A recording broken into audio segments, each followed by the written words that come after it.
शिरूर आंबेगावची निवडणूक लागलेली आहे. दिलीप वळसे पाटील देवदत्त निकम लढाई टोकाला पोहोचलेली आहे. कशी निवडणूक होईल? निवडणूक वळसे पाटलांच्या बाजूनीच होईल. आतापर्यंत तर परत रान तापलं होतं की निकम साहेब येणार. नाही, पण इथून पुढं कामाची आशा आहे. पाणी येण्याचा प्रश्न आहे, पाण्याचा प्रश्न आहे. आणि त्यांचा पहिला जे त्यांनी समाजासाठी केले तो डोंगर उभा केलेला आहे कामाचा. हो. म्हणजे डोंगर म्हणजे काय केलं? मग विरोधच नाही व्हायला पाहिजे. नाही, विरोध कुणाचा आहे? आता तसं थोडेफार विरोधक असणारच ना. स्वार्थापोटी कोणी विरोध करतो? स्वार्थ म्हणजे काय स्वार्थ? मग स्वार्थ म्हणजे आता कसं आहे, कोणाचे व्यवसाय कोणाचे काय ह्या दृष्टीने मग करतात लोक. आपलं कुठंतरी म्हणजे आपल्याला आश्रय मिळाला पाहिजे. किंवा आता वळसे पाटलांचा सडेतोरडा असतो, सामाजिक कामं जास्त आहेत त्यांची. लोक म्हणतात वेळ नाही देत वळसे पाटील. वेळ देत मग येथून पाठीमागं आम्हाला म्हणजे वेळ दिलेला आहे त्यांनी आणि कामही झालेली. आता ते आपलेच मंत्री नसून ते महाराष्ट्र राज्याचे मंत्री आहेत. वेळ द्यायला कसं आहे, वेळ द्यायला जर ते मंत्री समजा फक्त आमदार असले तर वेळ देऊ शकतात. ते मंत्री असल्यामुळे वेळ नाही देत. मंत्री असल्यामुळे त्यांना बरीच कामं असतात ना. म्हणजे आपला कालची सभा तर लय ठासून झाली शरद पवारांची. झाली म्हणजे आता कसं आहे, सभेला कोणी हजर राहतो. आता लोकही हुशार झालेले, दोन्हीकडे ऐकायचं आणि करायचं ते करतातच. काय करतील लोक? काय करतील? आता वळसे पाटलांच्या बाजूने 90% कल आहे. तुम्ही करणार का? हो, आम्ही 100% करणार. तुम्ही 100% करणार? हो. काय नाव आहे तुमचं? योगेश भाऊ मोरे. गाव कोणतं? पाबळ. कसं आहे निवडणुकीचं वारं? वारं पहिल्यासारखंच आहे, वारं काही चेंज नाही. पहिल्यासारखं पहिल्या दिवसाला होतं तसं? पहिल्या दिवसाला होतं तसं नाही. पहिल्या दिवसाला होती आवाज थोडा. कोणाचा? निकमचा आवाज होता पहिल्या दिवसानं, त्यांनी बनवलं होतं वातावरण. पण आता आंबेगाव तालुका हुशार आहे, 39 गाव तर त्यांच्यापेक्षाही हुशार आहे. का बरं? आतापर्यंत पाण्याच्या विषयावरती कुणीच चर्चा केलेली नाही. निकम साहेबांनी पहिलेच सांगितलेलं आहे की तुम्हाला पाणी भेटू शकत नाही. वळसे पाटलांचा प्रचार करायला निकम साहेब स्वतः येत होते आणि तेव्हा त्यांनी सांगितले तुम्हाला पाणी भेटू शकत नाही. वळसे पाटलांनी सांगितले आम्हाला यावेळेस पाण्यासाठीच काम करायचंय. कुठलाही पण पक्ष असला तरी वळसे पाटलांचं कुठल्याही पक्षाबरोबर, आज कुठल्याही पक्षाची सत्ता जर महाराष्ट्रात आली तर सगळ्या पक्षांबरोबर चांगलं रिलेशन असणारा नेता एकमेव वळसे पाटील आहे. त्याच्यामुळे आम्हाला हा पाण्यासाठी नेता आम्हाला ह्या 5 वर्ष तरी पाहिजे. एवढ्या 5 वर्षाला तरी पाहिजे. हो. वळसे पाटील असं म्हणतात की इथून पुढचे लढाया भांडणं हे पाण्यासाठीच होतील. मग त्याची सुरुवात झाली असं म्हणायचंय का? लढाया भांडणांची सुरुवात होण्यापेक्षा जर आम्हाला पाणी भेटत असेल, ते जर आमच्या हक्काचं पाणी जर आम्हाला भेटत असेल तर आम्ही कशाला कुणाशी भांडायला आणि लढाई करायला जाणार आहे?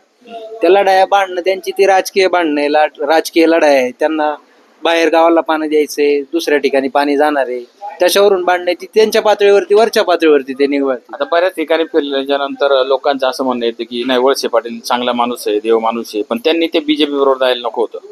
आता बीजेपी बरोबर जायला नको होतं. वरची समीकरणं जर पाहिली तर वरची समीकरणं सगळी वेगळी, राजकीय समीकरणं वेगळी आहे, मतभेद वेगळे. आता सांगायला गेल्याच्या नंतर प्रत्येकाची कारणं आहेत.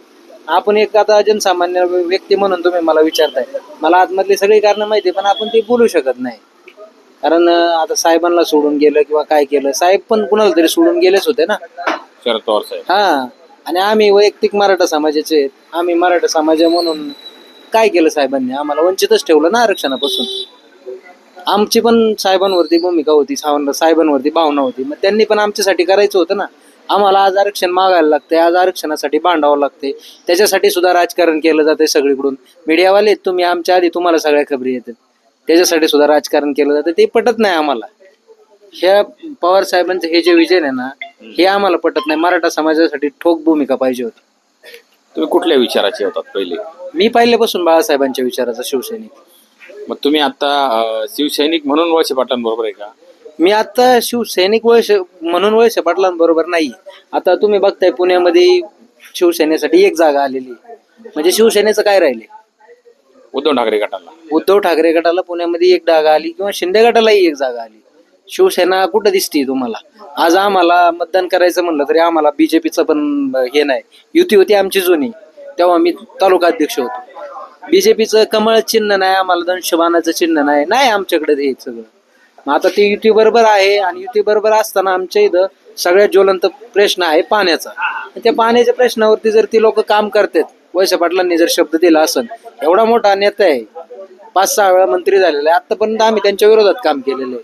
आणि ठोकून सांगतो विरोधातच काम केलेलं आहे. तर आम्हाला जे पाण्याची गरज आहे, पाण्याची जी कळकळ आहे, आता जाणवती, सगळ्यांना जाणवते. पिण्याच्या पाण्यापासून शेतीच्या पाण्यापर्यंत, पिण्याच्या पाण्यापासून सुरुवात होते आमची आणि मग शेतीच्या पाण्यापर्यंत जाते. आणि ते जर आम्हाला भेटत असेल तर आम्ही 100% वळसे पाटलाबरोबर जाणार. विजय होईल का? विजय हा निश्चित आहे त्यांचा. त्यांच्या विजयाला कुठेही दुमत नाहीये.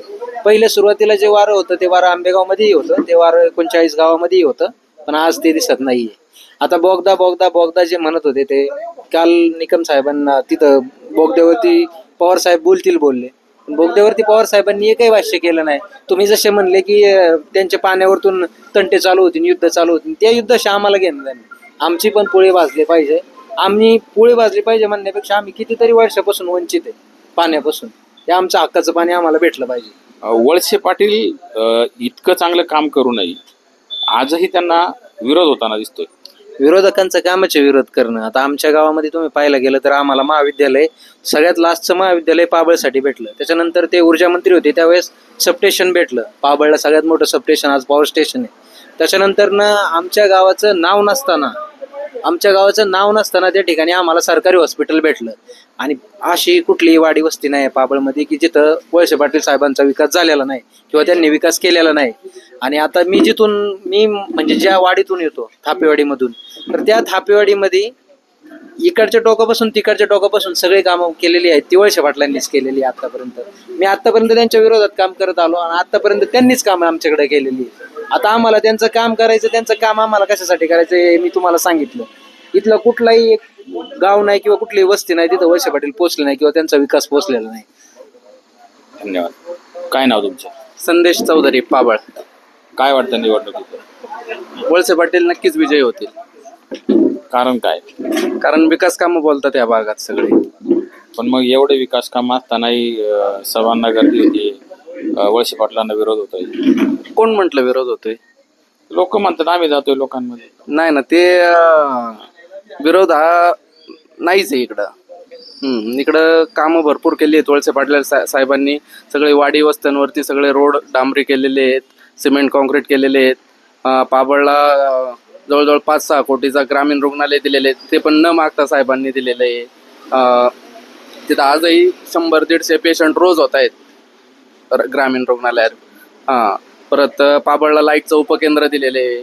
अजून शाळेला वर्ग खोल्या दिलेले आहेत. अजून कॉलेजला अनुदानित ग्रँटेबल कॉलेज केलेलं आहे शेवटचं पाबळचं. भरपूर कामं केलेली आहेत साहेबांनी. तुम्ही कुठल्या पक्षात होते पूर्वी? पूर्वीपासून राष्ट्रवादीच आहे आम्ही. पहिल्यापासून राष्ट्रवादी? हो. घड्याळाची घड्याळाचेच. घड्याळाची घंटी वाजन का? हो, नक्कीच वाजणार 100%.